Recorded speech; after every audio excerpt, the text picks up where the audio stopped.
الحمد لله وحده والصلاة والسلام على من لا نبي بعده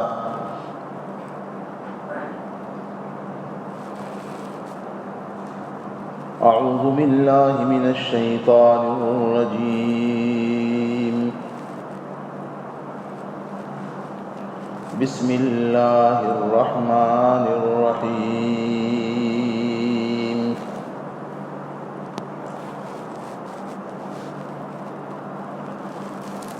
من ذا الذي يقرض الله قرضا حسنا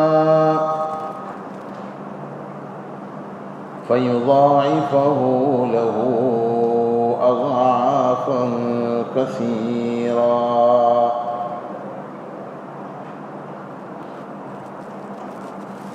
صدق الله مولانا العظيم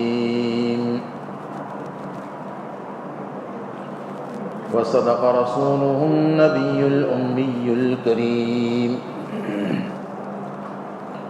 ونحن على ذلك لمن الشاهدين والشاكرين والحمد لله رب العالمين.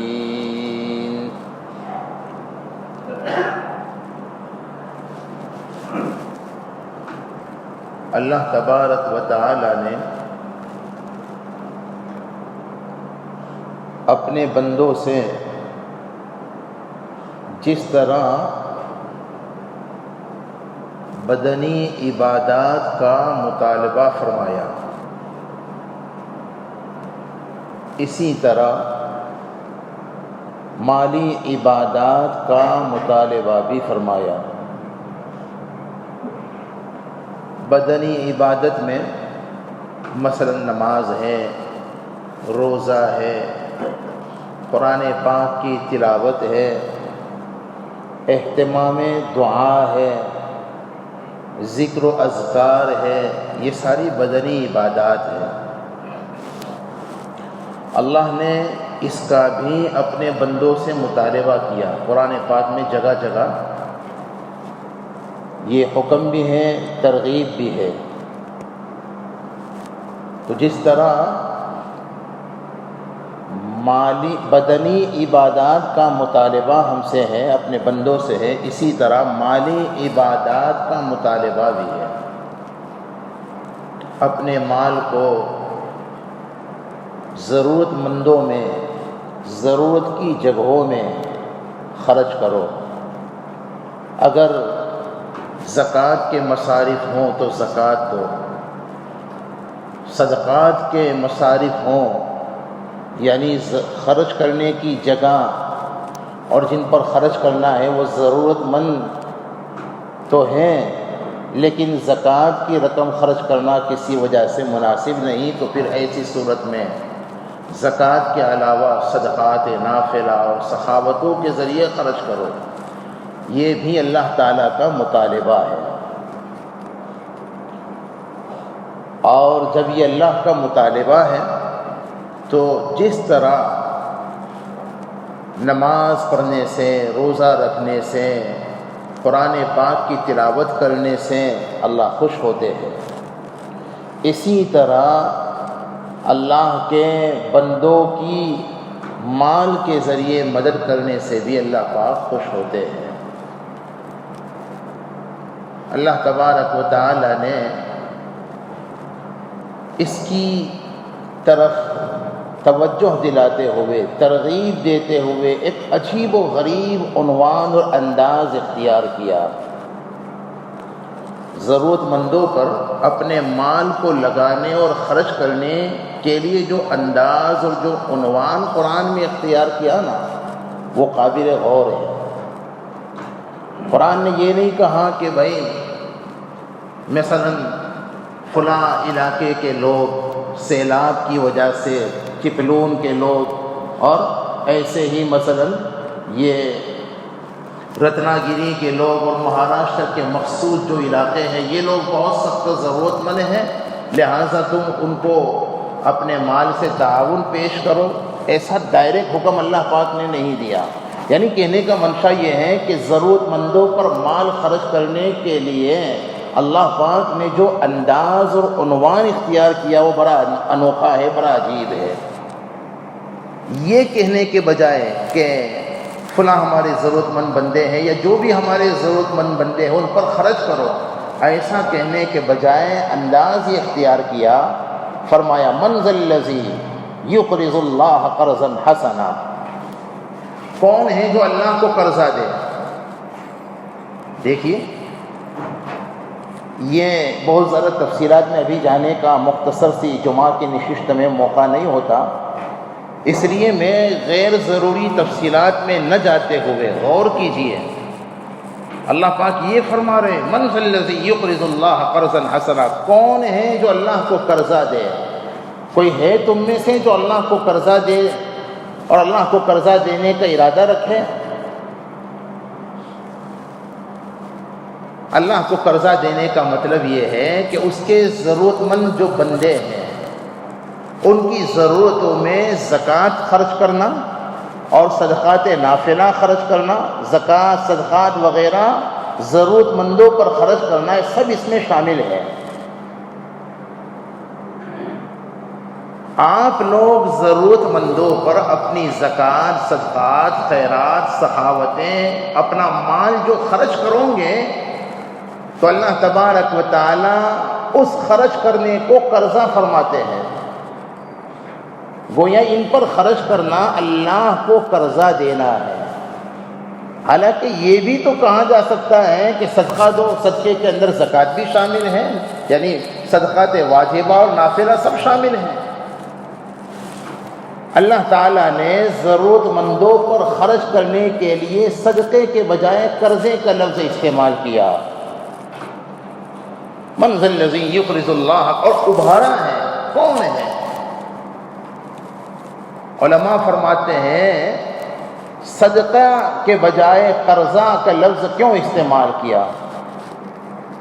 وجہ یہی ہے کہ آپ اگر کسی کو صدقہ دو نا، چاہے وہ نفلی صدقہ ہی کیوں نہ ہو، اس کو لوٹانا ضروری ہے؟ بولو، ارے بولو، بالکل نہیں۔ آپ نے اپنے کسی رشتہ دار کو یا اپنے آس پاس والے کسی نیک آدمی کو صدقہ دیا، نفلی صدقہ، تو بھائی صدقے کو لوٹانا ضروری نہیں ہوتا۔ لیکن اگر آپ نے کسی کو قرضہ دیا ہے، امام صاحب کو بھی اگر قرضہ دیا ہے تو امام صاحب ہے تو اس میں کیا ہو گیا، وہ تو لوٹانا ضروری ہے۔ سگے بیٹے کو اگر باپ نے قرضہ دیا ہے تو اس کو بھی لوٹانا بولو ضروری ہے، وہ کوئی ہو، قرضہ تو معاف نہیں ہوتا۔ دیکھو یہاں ایک مسئلہ سنو پھر آگے بات چلتی ہے۔ حدیث پاک میں آتا ہے شہادت بہت بڑا مقام ہے، نبوت کے بعد انسانیت کا سب سے بڑا مقام تو صداقت ہے، صدیقیت، اور صداقت کے بعد سب سے بڑا مقام شہادت کا ہے۔ فَأُولَٰئِكَ مَعَ الَّذِينَ أَنْعَمَ اللَّهُ عَلَيْهِمْ مِنَ النَّبِيِّينَ کے بعد صدیقین کو بیان کیا، اس کے بعد شہداء کو بیان کیا۔ اب اس تفصیل میں بھی جانے کا موقع نہیں ہے کہ صدیق کسے کہتے ہیں اور پھر شہید تو جانتے ہی ہیں۔ چلیے ایک بات آئیے تو بتلا دیتا ہوں، صدیق وہ ہیں جس کی زبان بھی سچ ہو، دل بھی سچا ہو، عمل بھی سچا ہو۔ جس میں تین سچائیاں جمع ہو جائے وہ کون ہے بولو؟ صدیق۔ زبان سے بھی کبھی مذاق میں بھی، کسی کو ہنسانے کے لیے بھی، گھر میں بھی، دوستوں کی محفلوں میں بھی، بازار اور آفس میں کاروباری اعتبار، کبھی بھی زبان پر جھوٹ نہ آئے، سچائی اس کی پہچان ہو، جیسے ہمارے نبی کی پہچان تھی۔ تو جس کی زبان پر بھی ہمیشہ سچ ہو، کبھی نقصان سے بچنے کے لیے بھی جھوٹ نہ بولے۔ بچے بھی اپنے باپ کی دو تھپڑ سے بچنے کے لیے، اور نہ جانے کون کون یہ بڑے 2 پیسے کا نفع حاصل کرنے کے لیے اور 2 پیسے کے نقصان سے بچنے کے لیے بہت آسانی سے جھوٹ بول دیتے ہیں۔ مجھے تو اور بھی یاد آ رہی بہت سی باتیں، لیکن ابھی موضوع سے ہٹ جائیں گے۔ ایک عجیب و غریب حدیث مشکات شریف میں یہ ہے، آقا نے فرمایا کہ مومن بخیل اور بزدل تو ہو سکتا ہے لیکن جھوٹا نہیں ہو سکتا۔ مشکات کی روایت کا یہ خلاصہ ہے۔ بخیل ہو سکتا ہے، مال کی محبت میں آدمی خرچ نہ کرے، یہ بخل ایک مومن سے ممکن ہے کہ وہ بخیل، حالانکہ ہونا نہیں چاہیے مومن کو بخیل، اور بزدل جان سے محبت ہے اس لیے اللہ کی راہ میں جانے سے ڈرتا ہے، بزدلی کا معاملہ کرتا ہے کہ کہیں مارا نہ جاؤں، شہید نہ ہو جاؤں، بزدلی۔ تو ایک مومن سے یہ تو ممکن ہے کہ وہ بخیل ہو یا بزدل ہو، لیکن ایک سچے مسلمان سے یہ ممکن نہیں کہ وہ جھوٹا ہو۔ یاد رکھو بھائیوں، یہ جھوٹ ایک مسلمان کی پہچان نہیں، ایک مسلمان کی شان ہی نہیں، یہ تو منافق کی پہچان ہے۔ یہ جملہ میرا یاد رکھیے گا، اللہ کرے اسے ہم اپنے دلوں میں بسا لیں۔ جھوٹ بولنا مومن کی شان نہیں، یہ منافق کی پہچان ہے۔ ارادہ کرتے ہو انشاءاللہ کبھی جھوٹ جان بوجھ کر بھی نہیں بولیں گے۔ بہرحال میں یہ عرض کر رہا تھا کہ صدیق اسے کہتے ہیں جس میں 3 سچائیاں موجود ہو، زبان پر بھی ہمیشہ بولو سچ ہو، اس کے دل میں بھی ہمیشہ، یہ نہیں کہ زبان پر تو محبت ہے اور دل میں عداوت اور نفرت ہے، ہوتا ہے؟ تو پھر ایسے لوگ سامنے تو تعریف کرتے ہیں اور پیٹھ پیچھے برائیاں، جن کے دل میں جھوٹ ہے تو ان کا حال یہ ہوتا ہے۔ اور صدیق وہ ہیں جن کی زبان پر بھی سچ ہو، جن کے دل میں بھی سچ ہو اور عمل میں بھی سچائی ہو۔ عمل کی سچائی اخلاص کو کہتے ہیں۔ جو بھی عمل کرے، کھل کے کرے تو، چھپ کے کرے تو، دن میں کرے تو، رات میں کرے تو، مسجد میں کرے تو، گھر میں کرے تو، کوئی دیکھے تو نہ دیکھے تو، کس کے لیے عمل کیا جائے؟ نماز پڑھے تو، خرچ کرے تو اللہ ہی کو خوش کرنے کے لیے۔ اور بھیا لوگوں کو خوش کرنے کے لیے اگر ہم کوئی عمل کریں گے بھی تو یہ لوگ ہمیں کیا دیں گے بتلائیے؟ شاید زیادہ سے زیادہ کچھ 2 تعریف کے جملے بول دیں، اس سے ہمارا فائدہ کیا ہونے والا ہے؟ عمل کی سچائی اخلاص کو کہتے ہیں۔ تو جن میں یہ 3 سچائیاں ہو وہ ہے صدیق۔ نبیوں کے بعد سب سے بڑا مقام صدیق کا ہے، اور جن میں یہ 3 سچائیاں جمع ہو جائے گی نا، جو صدیق ہوں گے، حدیث پاک سے معلوم ہوتا ہے۔ اب یہ بھی سنو، بہت کام کی بات ہے، ہم تو کسی موضوع کے تابع اور پابند ہے نہیں، اللہ سے مانگتے ہیں اللہ جو اچھی بات ہمارے لیے نافع ہو وہ زبان پر جاری فرما دے۔ حدیث پاک میں آتا ہے قیامت کے دن صدیقین کو اللہ کی طرف سے یہ اختیار دیا جائے گا۔ میں نے کہا نا صدیق جس میں 3 سچائیاں ہوں، ان سے قیامت میں کہا جائے گا کہ جنت کے 8 دروازے ہیں بلا حساب و عذاب کے، ان 8 دروازوں میں تمہارا استقبال اور ویلکم کیا جاتا ہے، جاؤ جس دروازے سے چاہو جنت میں داخل ہو جاؤ۔ بھائیوں یہ کوئی جذباتی تقریر میں نہیں کر رہا، اللہ کا فضل ہے، جو بات بھی ہم کہتے ہیں اللہ کے فضل سے وہ کتاب و سنت کی روشنی میں کہنے کی کوشش کرتے ہیں۔ اس لیے ارادہ کرو کہ انشاءاللہ کچھ ہو جائے، بیوی ناراض ہو جائے بلا سے، گراہک چلا جائے بلا سے، باس اور مینیجر ناراض ہو جائے، بولو ارے بولو بلا سے، لیکن جھوٹ بول کر اپنے اللہ کو اور اپنے رسول کو ناراض نہیں کرے۔ یہ پرومس کر رہے ہیں آپ، اور اللہ کے گھر میں جمعہ کے مبارک وقت میں ارادہ کرو ہمیں سچائی کو اپنی پہچان بنانا۔ بہرحال بات یہ چل رہی تھی کہ نبوت اور صداقت کے بعد جو سب سے بڑا مقام ہے شہادت کا، لیکن قرض کتنا اہم حکم ہے. حدیث پاک میں آقا فرماتے ہیں جس وقت کوئی شہید ہوتا ہے اللہ کی راہ میں تو اس کے خون کا قطرہ جب زمین پر گرتا ہے اس سے پہلے ہی اللہ تعالی شہید کے سارے گناہوں کو معاف فرما دیتے ہیں.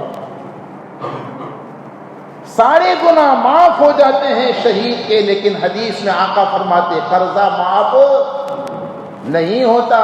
میں کہاں کرتا ہوں 3 چیزوں کو کبھی معمولی مت سمجھو. یاد رکھو گے انشاءاللہ؟ ارے سب بولو نا بھائی، یاد رکھو گے کہ نہیں؟ وہ 3 چیزیں کیا ہیں؟ قرض، مرض، فرض. کیا کہا؟ قرض، مرض اور فرض. مرض بھی معمولی، بعض اوقات معمولی سا مرض موت کا سبب بن جاتی ہے، موت کا سبب بن جاتا ہے معمولی سا مرض. علاج کروائیے، وہ بھی سنت ہے. ابا جی رحمت اللہ علیہ فرماتے تھے سنت کی نیت سے علاج کرنے والوں کو اللہ تبارک و تعالی اس علاج میں جتنا بھی خرچ ہوا صدقے کا ثواب عطا فرمائیں گے. سمجھے نا؟ تو خیر قرض کو بھی معمولی مت سمجھو. قرضہ قرضہ ہے، اس کو ادا کرنے کی فکر کرو. فرض، مرض اور فرض. فرض تو فرض ہے. آپ ساری رات نفل عبادت کرتے رہو، قرآن پڑھتے رہو، تسبیح پڑھتے رہو، دعائیں مانگتے رہو، تہجد پڑھتے رہو پوری رات، اور صبح نہ پڑھو. خدا کی قسم کھا کر کہتا ہوں ساری رات کی وہ عبادت بیکار ہے جبکہ تمہاری صبح چھوٹ گئی.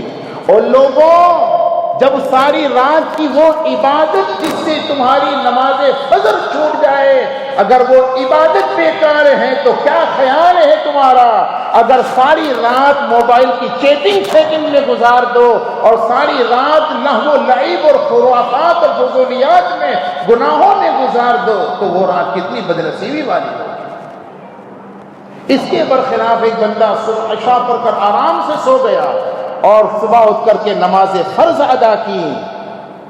سیدنا عثمان غنی کی روایت میں یہ بات ملتی ہے جس نے عشاء کی نماز جماعت کے ساتھ پڑھی اور سو گیا اسے آدھی رات کی عبادت کا ثواب ہے، اور جس نے فجر کی نماز جماعت کے ساتھ پڑھی اسے اللہ تعالیٰ دوسری آدھی رات کے برابر ثواب دیتے ہیں.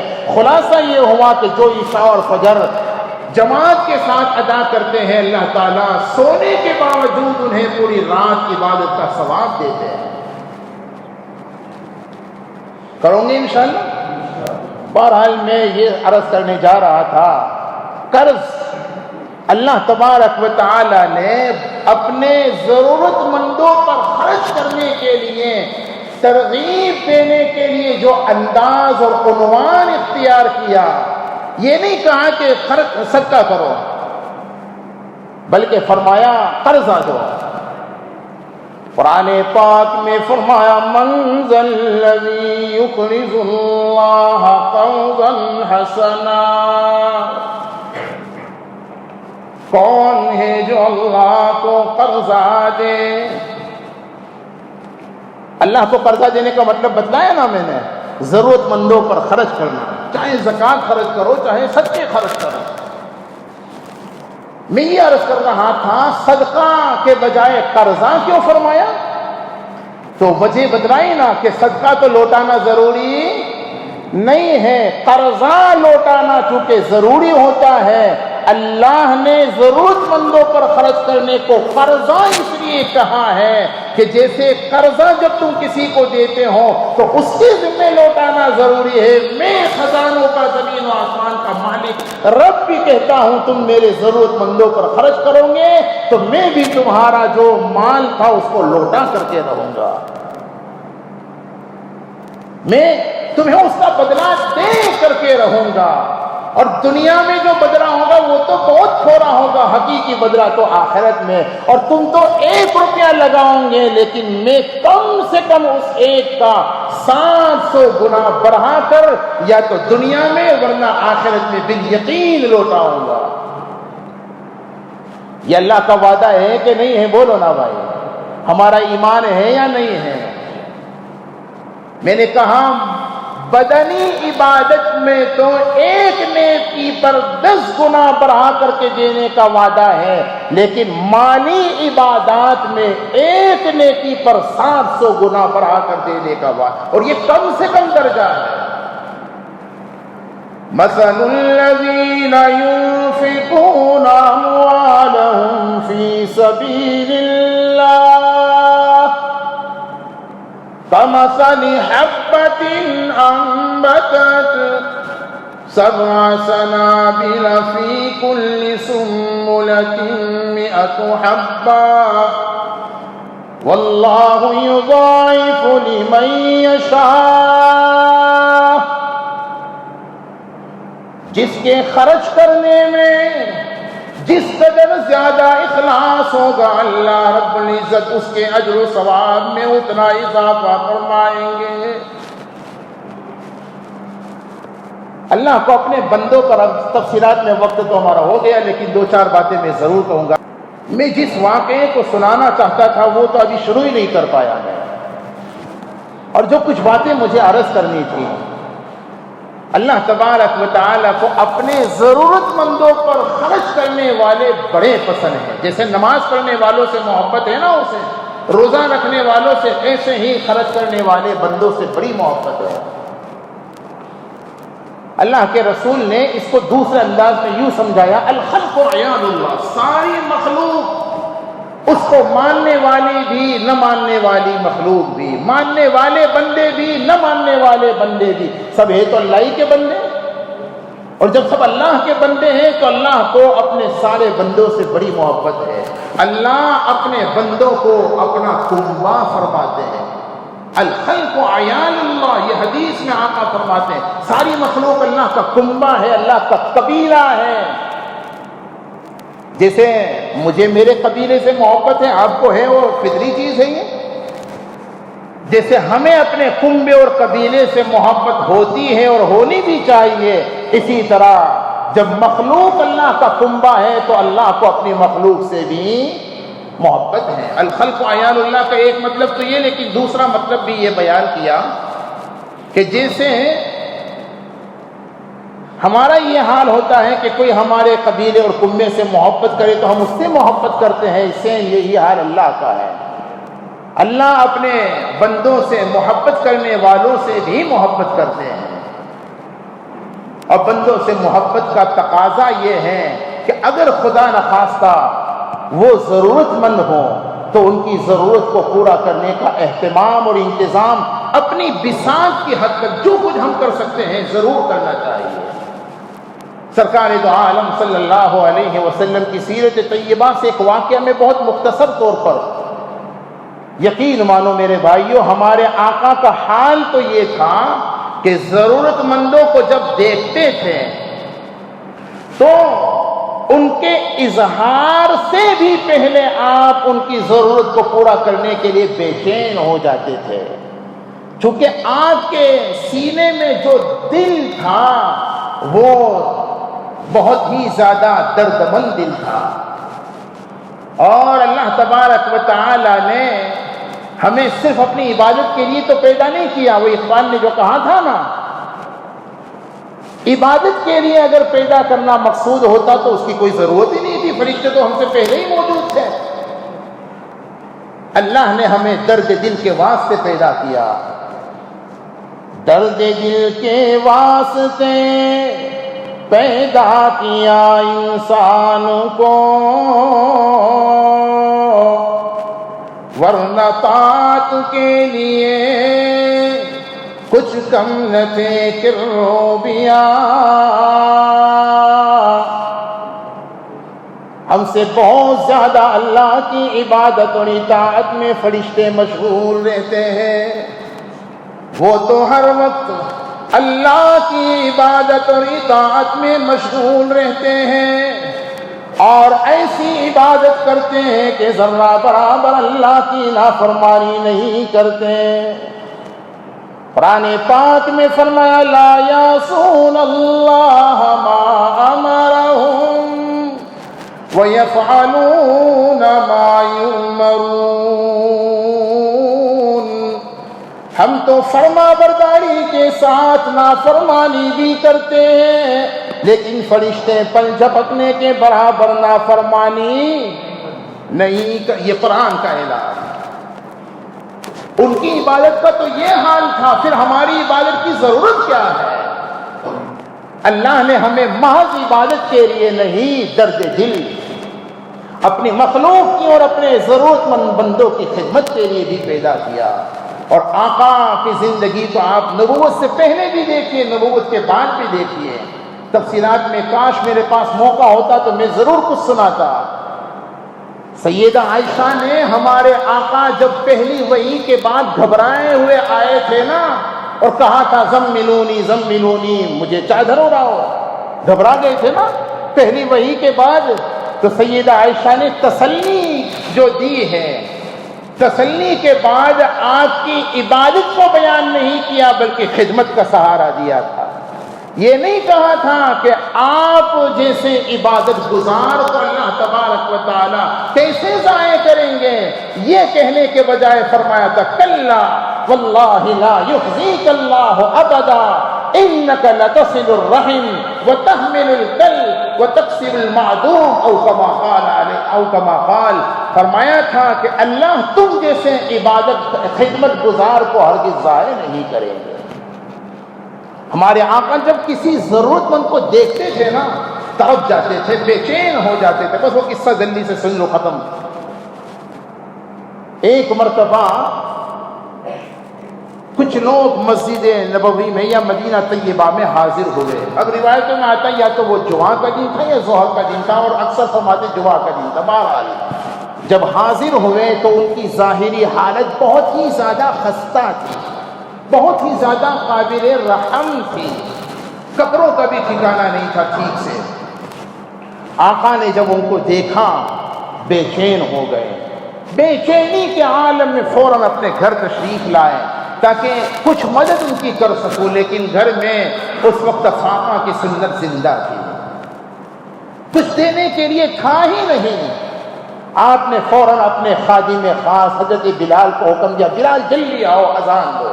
اذان کا وقت ہوا ہوگا۔ بہرحال سیدنا بلال نے اذان دی، سارے لوگ صحابہ وہ تو اشاروں پر جانے قربان دینے والے تھے نا، ان سے یہ تصور ہی نہیں تھا کہ اذان سنے اور یہ میری گیم ختم ہو جائے پھر ہم جائیں گے، یہ کرکٹ کا میچ ختم ہو جائے پھر ہم جائیں گے، ابھی تو اذان فجر ہوئی ہے، آدھا گھنٹہ کی دیر بعد میں جائیں۔ فوراً حاضر ہو گئے حضرات صحابہ، اور مختصر یہ ہے سرکار دو عالم صلی اللہ علیہ وسلم نے صحابہ کو ان خستہ حال لوگوں کے تعاون کی اپیل کی۔ کچھ مسائل بھی یہاں سے ایک دو بہت ضروری بات بتلا دوں۔ ضرورت مندوں کے لیے چندے کی اپیل کرنا یہ نبوی طریقہ بھی ہے۔ اللہ کے گھر میں بھی اپیل کی جا سکتی ہے جیسا کہ حضور نے کیا، ہاں البتہ ضرورت مند براہ راست مسجد میں اللہ کے گھر میں غیر اللہ سے مانگے یہ حرام ہے۔ اسی لیے ہمارے یہاں کسی کو بھی اجازت ہے ہی نہیں کہ وہ ضرورت مند یہاں آ کر خود سے اعلان کر دیں۔ کیوں؟ یہ تو حرام ہے۔ آپ اگر ضرورت مند ہے امام سے کہو، اور امام کی ذمہ داری ہے کہ واقعتاً اگر وہ ضرورت مند ہے لوگوں سے اپیل کرے اس کی ضرورت کو پورا کرنے کے لیے۔ یہ طریقہ جیسا کہ آج کل کے پیشہ ور فقیروں نے اختیار کر رکھا ہوا ہے، مسجدوں کے اندر خود سے اعلان کر دیتے ہیں، یہ حرام ہے۔ کیوں؟ اللہ کے گھر میں غیر اللہ سے براہ راست مانگ رہے ہیں۔ امام اپنے لیے نہیں مانگ رہا، وہ تو مسجد کے لیے، وہ تو ضرورت مندوں کے لیے مانگ رہے جیسا کہ نبی نے مانگا ہے۔ بہرحال حضور نے جب ترغیب دی صحابہ کو تو صحابہ تھے، حتیٰ کہ اس موقع پر آپ نے یہ بھی فرمایا کہ ان ضرورت مندوں پر ضرور خرچ کرو، چاہے کھجور کی ایک گٹھلی ہی کیوں نہ ہو۔ یہ حدیث میں ہے، مسلم شریف کی روایت ہے۔ بس پھر کیا تھا؟ خلاصہ یہ ہے روایتوں کا، صحابہ نے جس سے جو بن سکا اتنا لا کر کے دیا کہ مسجد کے اندر ضرورت مندوں کے لیے تعاون کا کہ ڈھیر لگ گئے، اور حضور اسے دیکھ کر خوش اور مطمئن ہو گئے۔ بھائیوں، ہمارے آقا کی سیرت اور سنت سے اور اس واقعے سے بھی یہ معلوم، انہوں نے آ کر کے اپنی ضرورت کا اظہار نہیں کیا تھا، تعاون کی درخواست نہیں کی تھی، لیکن آقا کا دل ہی ایسا دردمند تھا کہ ضرورت مندوں کو جب دیکھتے تھے تو تڑپ جاتے تھے، بے چین ہو جاتے تھے، اور ان کے اظہار کے بغیر ان کی ضرورتوں کو پورا کرنے کے لیے فکر مند ہو جاتے تھے۔ ہمیں بھی یہ چاہیے کہ نہیں چاہیے بھائی؟ ہمارے علاقے میں، مہاراشٹر میں، کوکن اور رتنا گیری وغیرہ کے علاقوں کے اندر جو سیلاب پچھلے دنوں آیا، اس سے جو تباہی مچی ہے، تقریباً مجموعی طور پر سبھی جانتے ہیں۔ اللہ کا شکر ہے کہ بمبئی اور اطراف میں بلکہ ہندوستان بھر کے بہت سے اہل خیر حضرات نے بہترین تعاون پیش کیا، تو ہمارا بھی اس میں حصہ لگنا چاہیے کہ نہیں لگنا چاہیے؟ ارے بولو نا بھائی، اگر جو شخص چاہتا ہے کہ کچھ حصہ ہمارا بھی لگ جائے، چاہے کھجور کی گٹھلی کے برابر ہی کیوں نہ ہو، ذرا ہاتھ اٹھائیں گے انشاءاللہ؟ ارے بولو نا بھائی، سب ارادہ کرتے ہو انشاءاللہ؟ اللہ تعالیٰ سب کو توفیق عطا فرمائے، آمین، وآخر دعوانا ان الحمدللہ رب العالمین۔